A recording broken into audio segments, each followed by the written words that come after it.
So I'm Lindsay Schackenbach-Regoli. I teach early U.S. history in the history department.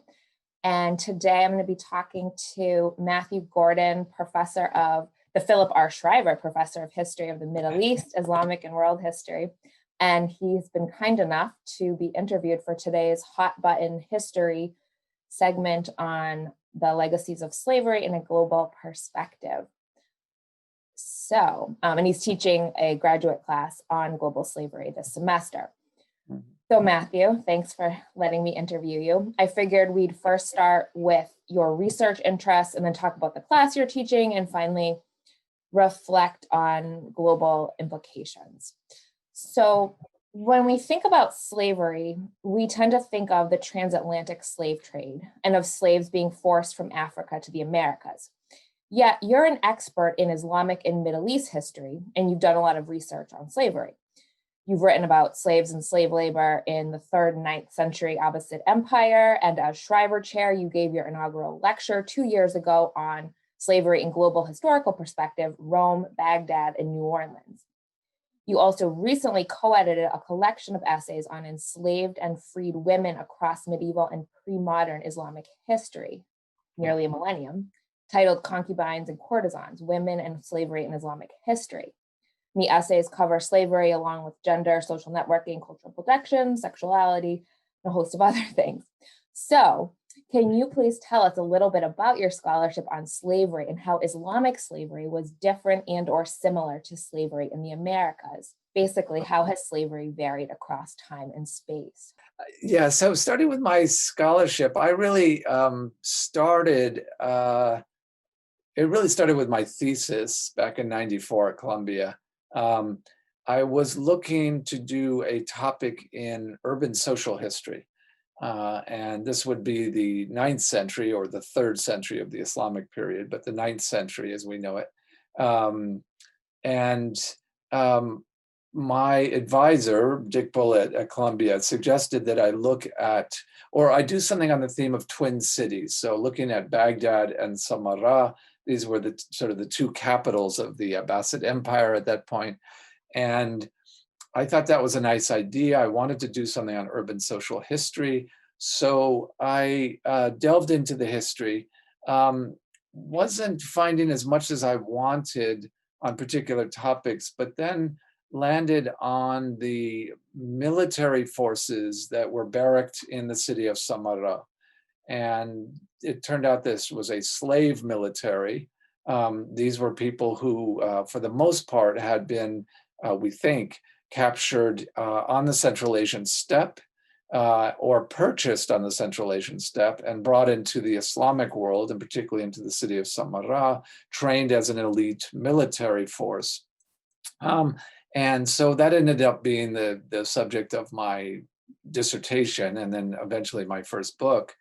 And I'll say that I didn't focus on slavery per se in that book. I was more interested in doing something that combines urban social history with military history. So really it was a portrait of an army, but an army as a social formation. But surrounding this topic, of course, were all of these questions having to do with slavery, having to do with recruitment, having to do with social mobility, having to do with stigma. So all these questions were there that I left sort of unanswered because of my decision to really make this a piece of social history. So after the book was done, I then returned to these questions that had to do, I think, more specifically with issues surrounding slavery. And in researching those questions, I came across another very interesting group of slaves, very different in, well, gender, obviously, but also very different in terms of their, the kind of labor they provided, in the trajectory of their lives and careers. And these were elite courtesans of the Abbasid court. So like geishas of Japan, of Imperial Japan, or the great courtesans of early modern Paris, these were highly trained professional women, trained both in the musical arts, singing, dance, and so on, but also, you might say, in the sexual arts. These were women who were consorts of elite members of, or members of elite society. Um, and again, I began to tackle questions involving slavery more particularly. So questions of their acquisition. What were the patterns of acquisition in this early Islamic period? How were these elite urban households actually provided with these women slaves? But then what I was trying to do is move things away from the perspective of their owners and the traders, and try to see what I could do about the questions of agency and questions of who were these women, but what were their careers like? How did they rise up the ranks of slave society? So that's just a brief sort of scan of the topics that I'm interested in doing. So it's always about social history. It's very often questions of social mobility I'm interested in. How do people who enter at a very, quote, humble level in a particular social setting, how do they then rise up the ranks? So actually, right before you mentioned agency, I was just thinking to myself, I wonder how he tackles questions of agency and Okay. what kinds of sources you use. Because I know obviously when dealing with an enslaved population, sources are always a problem. And I know there are various ways Sure. you historians go at it, but I'm just wondering kind of how you tease out agency among your research within Yeah, your. sure. No, my sources are, for the main part, these are edited classical Arabic works. So works produced by urban scholars from the 8th century down, I mean, down until the 14th, 15th century. Um, they are a real mixed bag of writings. We have legal manuals, we have religious texts, we have texts of Quranic exegesis, and I'll just throw this in there as a footnote that the Quran, so the scripture, the sacred text of Islam, mentions slavery rather directly and addresses it in a particular way, and maybe we can come back to that point. So my sources then are also narratives, chronicles, biographical dictionaries. Um, and so it's really a matter of going through a wide variety of types of sources and culling out mentions of either slavery as an institution or as a body of regulations surrounding slaves, or biographical and narrative information on slaves themselves. Now, there's another source that I should also mention that is enormously interesting, which is a huge body of documents that have survived on papyrus, particularly in Egypt, although we also have some collections from Iraq and also from Khorasan out in Iran. But a vast body of documentary or a vast documentary record. And what is great about that is that these include bills of sale. And so we're able, and these are often, of course, produced on the site. I mean, at the time of a slave sale. So if the urban literary works are often written through the filter of an urban elite imagination and couch their material in particular ways, so that we have to work through the ways they're interpreting history and the way they're interpreting the Quran. The documents are very, how should I say, very immediate. Now, they have their problems, but we can play off, in a sense, these documents against the narrative sources. So it's a way of kind of establishing a check on these works. And they work very nicely together. I mean, material that we find in the narratives sometimes are confirmed by the documentary sources. So that's very helpful. But so we have a good body of material. It's nothing like what Atlantic world historians have at their disposal, or certainly not what antebellum historians of the antebellum South have at their disposal. Well, speaking of the antebellum US, and you just mentioned the Quran.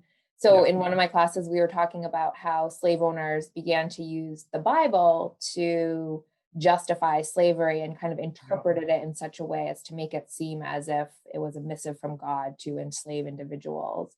Yeah. And you mentioned that it's actually slavery is actually in the Quran, correct? Yeah, well, in the sense that we have reference particularly to younger enslaved women and the ways in which they are to be treated and certain regulations that act both as an allowance to their owners, but act also as a kind of set of protections for the women themselves. They are not to be prostituted, for example. And then there are several references in the Quran as well that link manumission to piety and the expression of mercy. In other words, that one way in which to express piety or to gain God's mercy in the case of a wrongdoer, if you want to rectify a wrong or a sin, is to manumit a slave. So it's not as if the slavery runs through the Quran as a predominant thread. It doesn't, but nevertheless, we have these references to slavery, which enable us, of course, if we move from the Quran as a scripture and we move to the Quran as a piece, as a social document located in a particular place, and this would be 7th century Arabia, it allows us to think about what did slavery look like in that first period of Islam.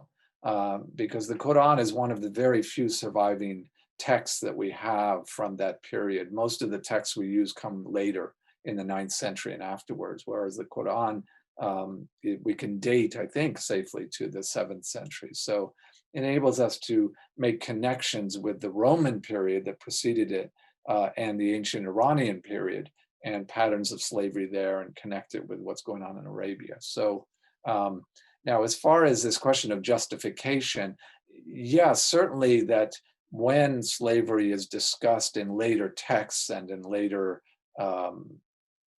Islamic societies and cultures and later debates and arguments over slavery, the Quran is very frequently referenced. And then it becomes a question of how is it referenced? So then we get into questions of exegesis or interpretation, and how is the Quran being read then? To justify this argument or that argument. I'm curious about how your research kind of comes into the classroom. And I know you're teaching History 670, Slavery and World History.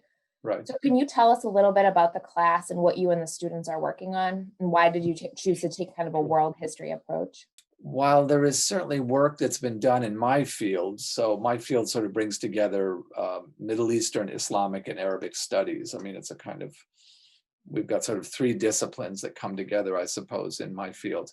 And a frustration on my part that even though there was a historiography, in other words, of scholars who have worked on slavery in the Islamic world, very often things were very descriptive. I wasn't always finding a kind of analysis. And I also wasn't often finding more comparative work that was done. In other words, that if we think of slavery as being a ubiquitous institution across time. In other words, we find it in the ancient world across the globe. We get down to the 19th and 20th centuries, and slavery is still very much part of human civilization and never goes away. So there is real room there for comparative work. I wasn't finding a lot of that comparative work in sort of later, in previous scholarship, let's say scholarship produced in anything from the 30s and 40s down to the 90s. So I began to look for the kinds of questions that were sort of percolating in my brain, ways to think about slavery in Islamic society. And so going to what historians of the antebellum period or historians of ancient Rome or historians of early medieval Europe, I mean, these are areas where slavery becomes very much the focus of a lot of really interesting discussions. And so I tried to draw on those. And then I thought, well, that would make for an interesting course. So that really what was driving the course. So what I have the students doing, we're reading 7 books that begin with ancient Greece and ancient Rome, and then take us all the way down to the antebellum period. And we're ending with Walter Johnson's book, Soul by Soul. And I'm hoping that what the students will discover, their last 2 papers are about this topic, is to kind of draw on that very deep history of slavery. How does it help us think about the antebellum period? And then, and here I might be anticipating a question on your part, but this course in a sense was driven also by the controversy, and I don't know how many of the people listening know about this controversy on campus, but that there is a statue of George Washington. I had some very preliminary discussions with folks in architecture about what they were planning about, but the sort of discussion, I guess, they were planning about the statue surrounding that in a sense was in the context of our national discussion about what to do about these sites, these monuments and memorials that reflect American history and reflect ways of thinking about American history, and particularly slave owning, of course. How can I have my students write and think in ways that might connect to this discussion around monuments?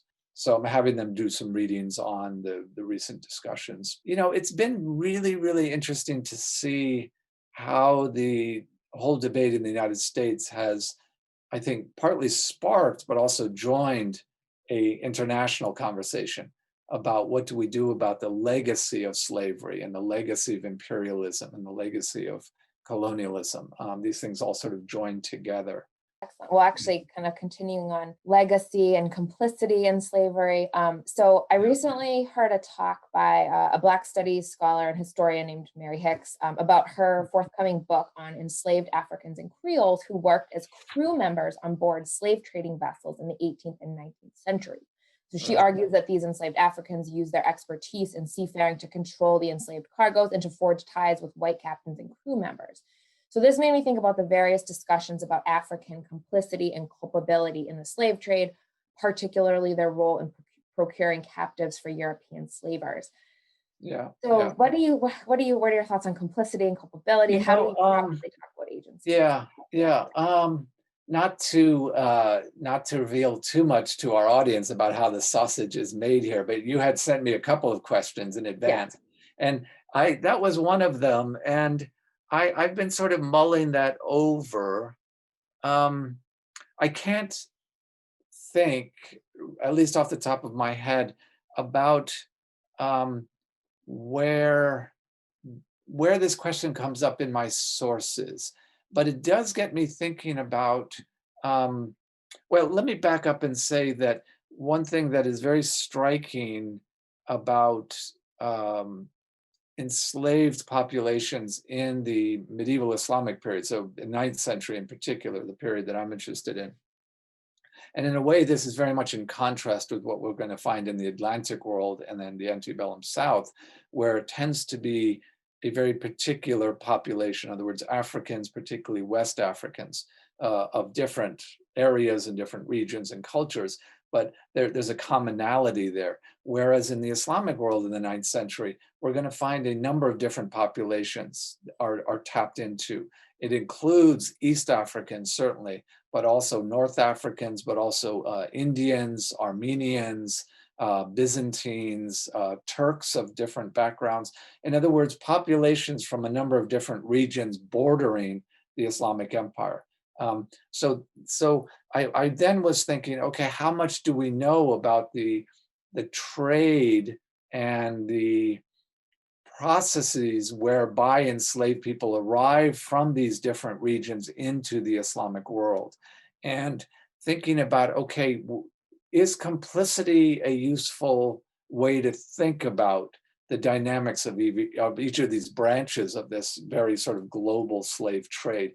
I confess I can't think of any particular specifics here, any specific details or specific bits of evidence that suggest, for example, on the Turkish steppe, the Central Asian steppe, where we might have a parallel situation to what we have in West Africa, where through maybe warfare or through raiding, we will see, a particular African polity that is enslaving peoples from another region of Africa and then turning them over to the Atlantic world slavery. So if that's what we mean by complicity, would we have a similar thing going on in the Turkic world, where one Turkic people is enslaving another and then turning them over to the urban slavers of the Islamic world?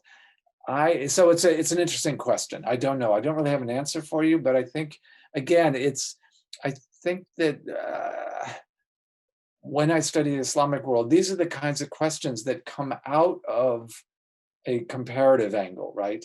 They're not questions that I see Islamic historians asking, or historians of Islamic society. I don't see them asking those questions. So it's very useful for you as a historian of the United States to be posing that question, because it's not something that ever occurred to me, but it makes perfect sense to ask that question of slavery in the medieval period. So yeah, Yeah, well, thanks. And again, I mean, I know complicity is a charged and sure, a really fraught term, and I guess, and I didn't mean to suggest that enslaved individuals are, complicit in their own slave, but rather just there are varying degrees of agency and involvement in the institution of sure. slavery. And so, No, yeah, of course, of how course. that plays out in the Islamic version. Yeah, thank Yeah, you. yeah. Um, so yeah, so more with the legacies of slavery. So I guess the legacies of slavery are always with us, but this year they've become particularly salient because of Black Lives Matter. Are there Right. similar movements in other countries? Is there a legacy of Islamic slavery in the same way there is of African slavery in America? There certainly is a legacy. The extent to which it's being investigated is something, and this is where I would love to have colleagues who study the modern Middle East. But it's an interesting question. I mean, I do know, for example, when George Floyd was killed and the whole controversy erupted over police violence, there were a number of demonstrations and protests held across the world, but I believe that there were several in the Middle East as well. And I believe in Iraq in particular, I remember seeing reference to this. And raised in those protests were questions surrounding the legacy then of slavery in different Middle Eastern societies. The other thing that also I think is worth thinking about is that slavery has not vanished in the Middle East, has not vanished in the Islamic world. We know places like Mauritania and Mali that it remains. And then, of course, then we get into the question of, okay, when we say slavery, can we segue and use a term that a lot of modern scholars are using, which is unfreedom, and begin to think about when we talk about slavery, we're really talking about a kind of spectrum of forms of coerced labor. And then if we use the term unfreedom, I think that sort of opens things up. It gives us a flexibility of analysis that I think is very useful. And what I come back to, I don't know if you remember this or saw this, but very recently, particular after the explosion in Beirut, the terrible explosion that destroyed much of the downtown Beirut, there were a series of families who deposited, sorry for the term, but deposited their Ethiopian maids on the steps of the Ethiopian embassy, basically just abandoned them there, often without their passports, often without paying them their salary. So this then brought home to me something that I'm aware of, although I don't study it because I'm not a scholar of modern Arab society, but brought home the phenomenon of elite households across the Middle East and really across the world, employing young women from places like Sri Lanka and Pakistan and Bangladesh and all of these places, and treating them nearly as slaves. I mean, and again, keeping them confined, often paying them, terrible wages, often taking their passports away, often preventing them from communicating with family. So, that I think this we need to think about in terms of legacy, and that there is a legacy of attitude, if we want, a legacy of ways that people conceive of others, and particularly younger women, as being there to exploit and to coerce, and certainly to treat as a particular form of labor. So yeah, I guess that brings me mostly to my last question, then maybe we'll open it up to everyone else. But Sure. whether you see these kind of contemporary issues with, human trafficking, various degrees of unfreedom as direct descendants of any historical forms of slavery, or is, slavery always wholly different in different times and different. Yeah, I mean, the thing that I think the other thing that's really come out from my class, and I hope the students will agree, is the tremendous variety of what we mean by slavery. And that's why I sort of like this argument about using other terms, getting away from slavery, because slavery, particularly when we're in the United States, tends to be so attached to one particular time period culture, which is the antebellum South, right? It's like the cotton plantation, And the cotton 1840, plantation, yeah. all of those images, and it tends to kind of make it difficult for people to grasp the great complexity of what we mean by slavery in world history, the great variety of forms, whether we're talking about it in the abstract or whether we're talking about slavery on the ground. And by the abstract, I mean, legal forms of slavery or the way that law was constructed and so on. So when we talk about legacy, I think that's equally complicated question. But I would certainly connect modern forms of trafficking, of sex slavery, or sexualized slavery, et cetera, all of to patterns that we find in slavery across time. Orlando Patterson, of course, a great historian of slavery, likes to talk about coercion as being a consistent thread running through all the different forms of slavery that he had found in his investigation of slavery in a global sense or in a global context. So that coercion, of course, is very much with us in the modern day. And we see coerced labor in a variety of different forms, including in this country, of course. Whether it has to do with the sex industry, whether it has to do with agrarian labor, but it's there. And I think we need to recognize it and talk about it. So I guess actually, if we could turn it first over to some of your students to maybe tell us a little bit about their findings with the What About George project, Sure, yeah. and then we'll open it up to the group. Yeah, no, I'd love to hear from my Volunteers. students. So Yeah. yeah. As far as the takeaways from the course, it's just really understanding the complexities, right? The legacies of slavery, and not only slavery, right? My purpose is to really emphasize this practice of othering that has been a centuries old trend, right? And the different ways that it manifests, and in America specifically, for the perpetuation of the systemic and structural racism that we see present day. Yeah, yeah. I think that's really helpful. Yeah, this othering pattern. One of the books we're reading by David Eltis talks about insider outsider as a way to think about the Atlantic world slavery, and this persistent set of cultural attitudes towards Africans that underlies sort of commercial and economic analysis of the Atlantic world, but underlying it then is this set of cultural attitudes. So good. Haley, did you want to jump in? Oh, I was just going to say, I saw that Harley had her hand up. Oh, sorry. Okay, Harley, go ahead. No, that's fine. One of the most interesting things I've taken away from this course is the idea of memory. My own studies are in the 60s and 70s in the United States, and we talk about memory of how we look back on these things. And for my project for this class, it isn't focusing necessarily on the George Washington statue, but rather how we look at places as memory, or places that we can use as education. So I'm going to be focusing on how plantations are used to educate or reflect memory as compared to concentration camps in Europe.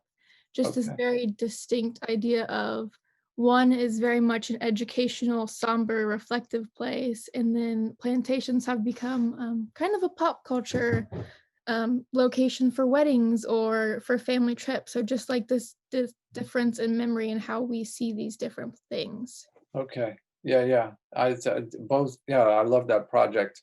And something I've mentioned myself to the class was a visit I organized, I think 2 years ago or last year, I can't remember, of group of colleagues. We happened to be at a conference in New Orleans, and these were all scholars of slavery in the Islamic period, of different periods and times and topics.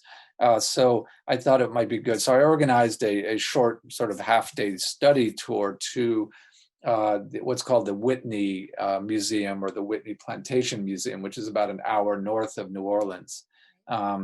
And there the focus is very much on thinking of the plantation as a labor camp.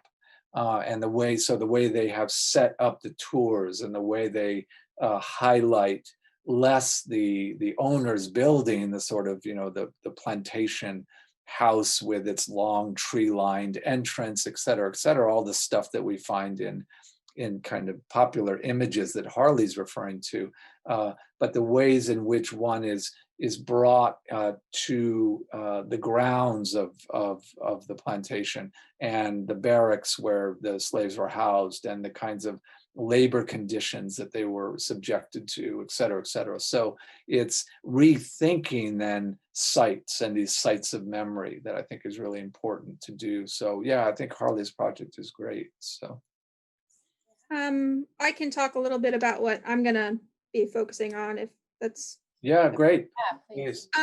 So I was inspired about talking about the role of monuments and statues in the building of both like elite, quote unquote, genteel Southern culture, and like the way that it's been memorialized post the Civil War, and also just in general, the ways that slavery across societies, and this is one of the things that Patterson talks about in the book that we read, is that one of the defining features of slavery is that honor is taken from the slave to enhance the honor and prestige of the slave owner.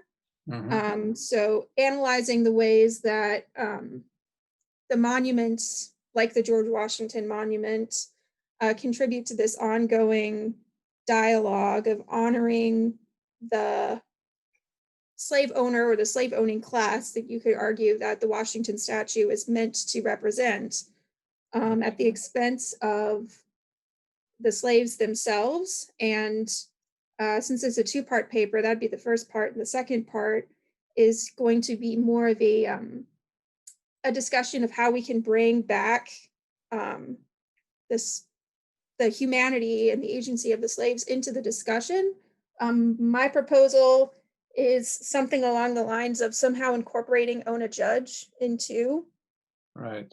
the space. For those who aren't familiar, Own a Judge was a enslaved woman who, and I hate using the word belonged, but belonged to Martha and George, and she ran away. She escaped, and they tried lots of things to get her back, and I don't think they ever succeeded.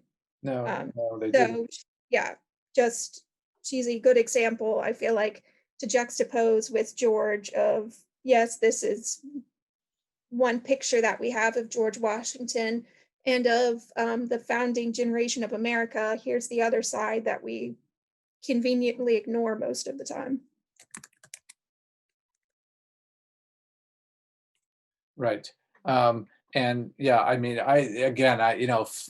for me, what's been so fascinating about reading into the antebellum period, and then the Ona Judge book, the Dunbar book about Ona Judge, is the wealth of the evidence, the wealth of the information that one has as a historian of slavery in that period. And I'm often green with envy. So, because I would love to have that wealth of material. So, Thanks, Haley. I guess now we can open it up to the whole group. If you have a question, either feel free to unmute yourself, or if you want to type it into the chat box. I see that Steve One has a question. Well, thanks. And this is really fascinating, Matthew. And I guess what I wanted to toss out at you and maybe some of the students in the class. So you mentioned at the outset that you started in ancient Greece and you worked your way up to the 19th century. yeah. In this big sweep on this huge topic, which is a reminder that slavery in one form or another has actually been the common phenomenon in human history, certainly the history of civilization. And one of the things that the historian David Bryan Davis made a career out of doing was demonstrating just how unusual and remarkable, in a way, abolition was. We sort of look back on it and see it as inevitable, but his point was really, given the many thousand-year history of enslaving people for coerced labor, what really requires explanation is, how did we get to abolition? And so I wonder if in your travels through slavery, in other parts of the world than I'm familiar with, in the Middle East or in Africa or anything else, is there a comparable abolition moment in the way that there was in the late 18th and early 19th centuries in the Anglo-Atlantic world? Yeah, well, that's a big question, isn't it? Thanks, though, Steve, for that. Abolition is certainly going to arrive in the Islamic world, and certainly in the Arabic-speaking Middle East in a comparable period, certainly by the early 20th century. But there's a thread running through debates around slavery that says that because the Quran, right from the beginning, in a sense, to the 7th century, stresses manumission as an act of a proper Muslim, as an act of piety and as an act of contrition, that in a sense that it's not abolition, but it's an urging, it's a inclination, it's a driver to manumission and to so not simply the good treatment of slaves, the proper treatment of them, because after all, they are human beings with souls and so on. But that this should motivate slave owners then to manumit on a regular basis. Now, what we don't have, of course, is any real means, I think, to measure rates of manumission. We have no statistical information from the medieval period, whether it's the Islamic world or anywhere else. So the extent to which that argument works, I think, is largely a matter of one's position. From my perspective, no. I think slavery in the Islamic world, much as in the ancient non-Islamic world and through the course of much of world history, I think slavery in Islamic society was taken for granted. And I don't see any texts anywhere that are arguing for abolition. But I take your point also, is that where did abolition come from and why at that point in time? And it is something that we've talked about in class, particularly in relation to David Eltis's book, who points out a kind of paradox that the two countries, the Netherlands and Great Britain, the two places where the abolition argument really begins to take root, are the two countries that practice slavery at a very vigorous level. The Netherlands elsewhere, but Great Britain, of course, in the Caribbean and then in the Americas. So this kind of paradox that here you've got two societies where the idea of abolition is really taking hold, and we can really see the sort of the abolition train really leaving the station in a big way. And yet at the same time, we see a slave economy growing in the colonies. So yeah, so this question of abolition is a really interesting one. And I do know there's a lot of scholarship that's come out recently or is coming out by historians of the modern Middle East around this question. So yeah, thank you though for that. Thanks. So I see two hands raised. I see Kate and Birdie. I don't know the name of that, but I guess I'll start with Kate and then go to the next question, please. I think the other hand is Dilshoda. Okay, excellent. My colleague Dilshoda. Oh, okay. Yeah. Yes. Please go next. Then. So thank you, Lindsay and Matthew, for this fascinating conversation. I wanted to add a couple examples from the modern Middle East, since Good. my name was referenced in Yes. relation to that. And I just say quickly, there's like certain populations in Jordan, like the Circassians, who came over to that territory through slavery in earlier periods. And then the other one that sticks out to me is slavery between Oman and Zanzibar. across the Indian Ocean Yeah. route. So there's definitely a lot of these kind of existing groups in the modern Middle East that have that historical legacy of slavery. And my question was about the, like, in this course, which sounds fascinating, and in the context of the way in which historians of slavery in the Middle East often posit that slavery sort of is different from transatlantic slavery, right? So like the discussion, the use of the term slavery itself, and the frameworks coming from the Atlantic world and like the US context are often applied to this. But I'm curious what came out of your global investigation in terms of, is there something kind of exceptional about slavery in the Islamic world? Is it different in the sense that it was more integrated into society? We could look at it more as unfreedom, or are there kind of more common structural threads that you have uncovered through this global investigation? Yeah. No, I appreciate that question very much, Kate. And I'm glad you reminded me, yes, there's Circassian population in Jordan, and so issues there of legacy. It'd be interesting to see whether there's work being done there. Oman and Zanzibar, definitely. And I think if memory serves, there is a slave museum that opened, I think, in Dubai. Do you know about this?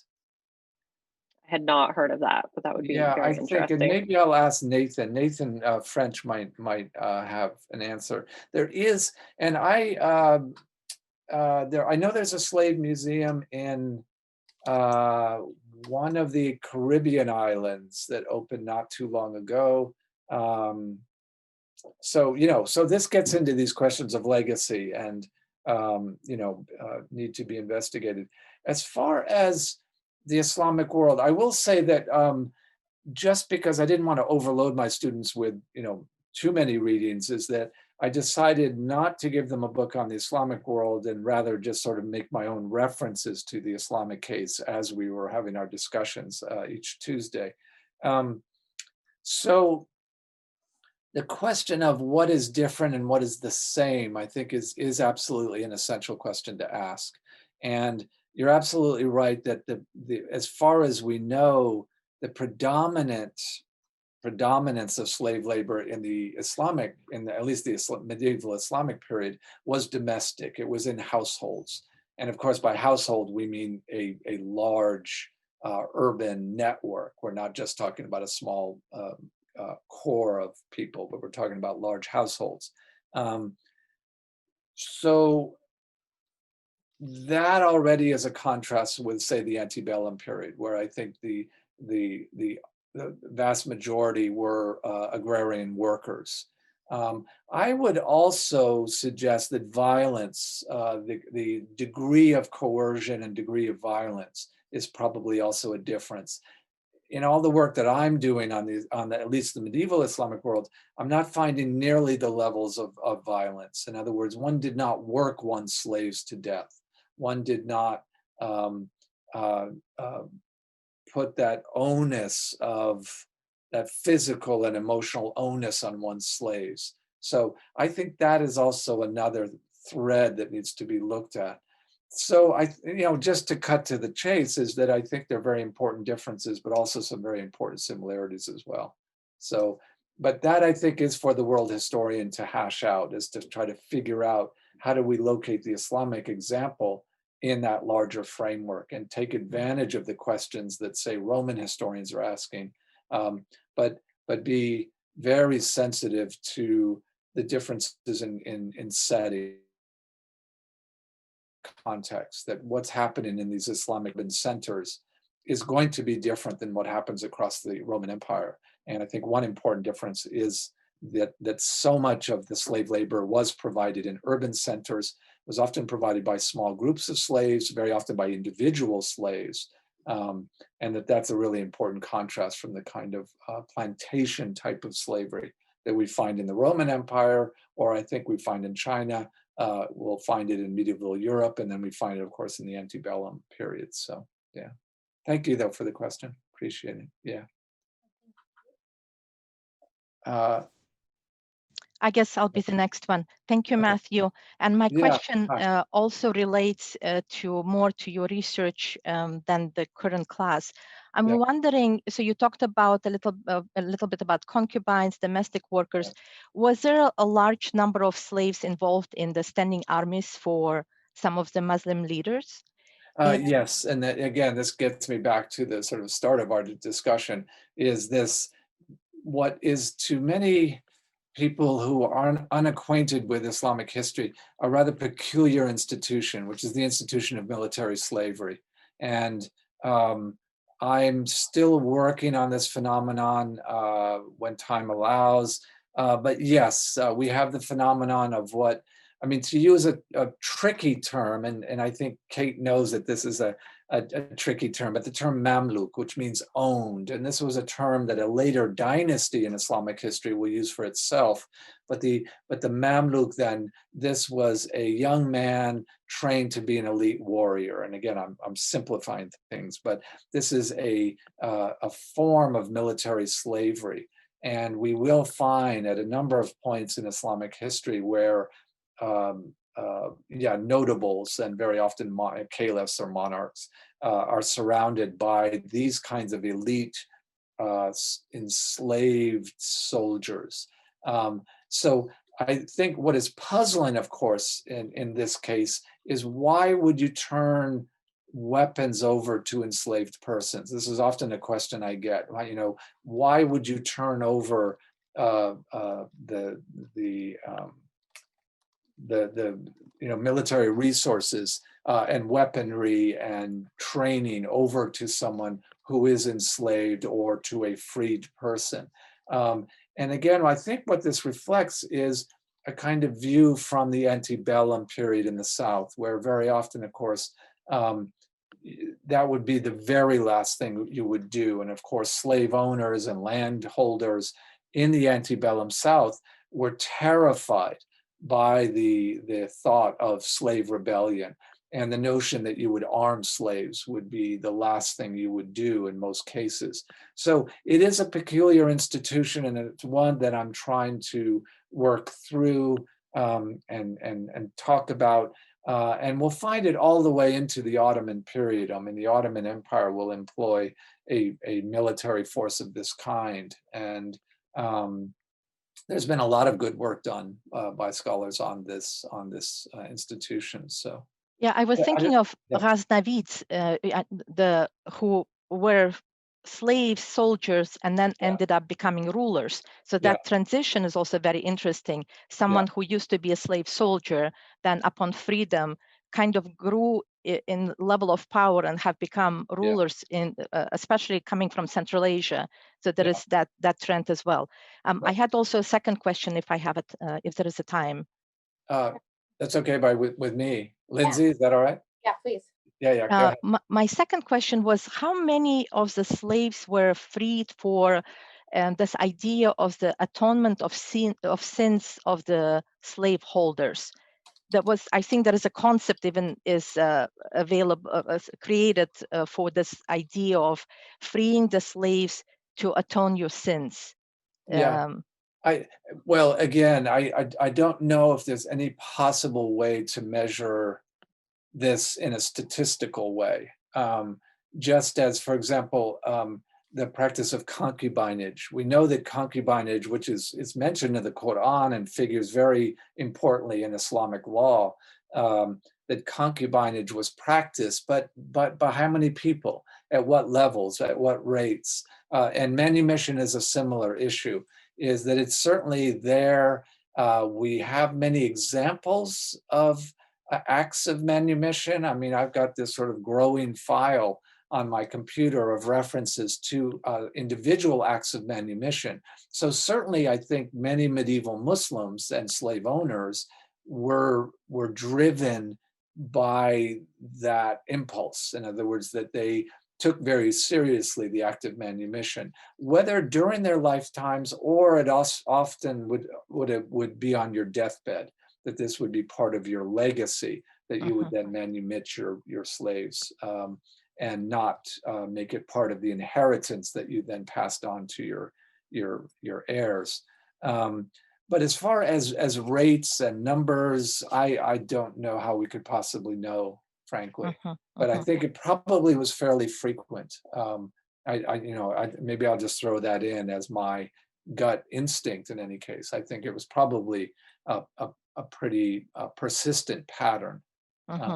Yeah. Kind of connects also to the point that you made earlier in your presentation, that the slave owners were not that harsh. Well, they were harsh, but they were not killing. They were not working to death their slaves. Yeah. It was that there was a little bit different type of treatment, looks like, from what you're saying. Yeah. In regard to slave owners. Well, I mean, what makes at least certain forms of slavery in the Islamic period so interesting is that they were domestic. In other words, that slaves were integrated into households. They become part of the people that you are, you're eating with, you're drinking with, you're interacting with on a daily basis.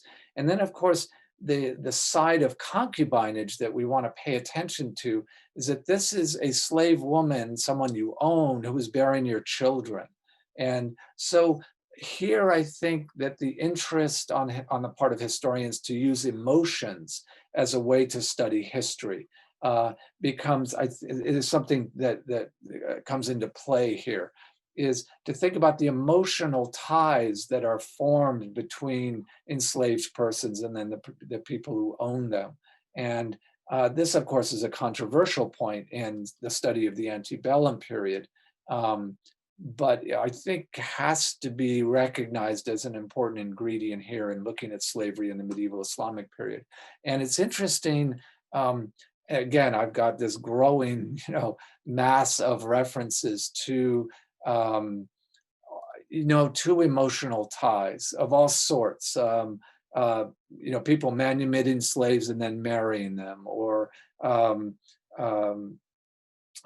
people leaving part of their inheritance to freed persons, love affairs between young, say, the sons of slave owners and then young slave women who are in their households. I mean, on, and again, poetry that is written to one's, quote, favorite slave lover, all of these sorts of things. So that suggests to me a way to think about levels of coercion and violence that are brought to bear relative to what we know happened in the Caribbean, or say in the antebellum period, where violence against slave bodies was just a persistent and almost inevitable fact. And one reads of the death rates on the sugar plantations in the Caribbean, and it's horrifying stuff to read, but it gives you a point of comparison. So. Yeah. Thank you. Yeah, thank you for the question. Thank you. Well, we're about at 5:30, so I guess I'll ask if we have any last questions. And if you want to either type it into the chat or just unmute yourself.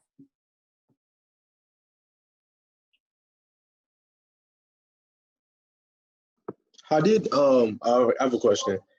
How did slaves and religion, how did that, in like the sub-Saharan slave trade, how did that go? Were they able to freely serve their own religion, or? Yeah. Do you mean, were slaves allowed to practice? Their own, yeah. Yeah, well, yes, they were. Now, there is a ban in Islamic law against enslaving Muslims and also enslaving Christians and Jews. They are all seen to be what's called the people of the book, all people who are part of the monotheistic tradition. So, but yes, slaves were not banned from practicing their religion. And then what's an interesting phenomenon is that although you were banned from enslaving Muslims, slaves could convert to Islam as slaves and practice their Islam fully. So yeah, now in the real world, of course, I have examples of where slaves are prevented from exercising their religion, but by Islamic law says that no, this is not something that a slave owner has the right to do. So, okay, thank you. Thank you, Wayne, for that question. Thank you. Any others?